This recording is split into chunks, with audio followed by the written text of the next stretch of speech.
महाराष्ट्राच्या प्राकृतिक विभागातला सर्वात महत्त्वाचा घटक म्हणजे सह्याद्री पर्वत, ज्याला आपण जलविभाजक असं पण म्हणतो.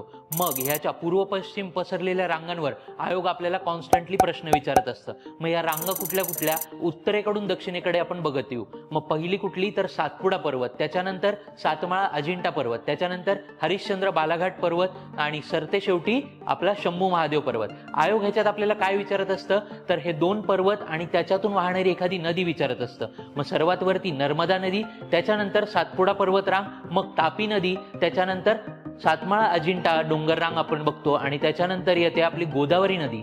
गोदावरी नदीच्या नंतर हरिश्चंद्र बालाघाट डोंगर, त्यानंतर आहे आपली भीमा नदी आणि मग नंतर शंभू महादेव आणि सर्वात दक्षिणेकडे कृष्णा नदी वाहत असते. आयोगाचा रिपीटेडली या घटकावर प्रश्न असतो, म्हणून आपण प्रबोधन बॅचमध्ये याच प्रकारे एक्झाम ओरिएंटेड अभ्यास करणार आहोत आणि या गोष्टी लवकरात लवकर आपल्याला कशा रिकॉल होतील यावर आपला भर असणार आहे. थँक्यू.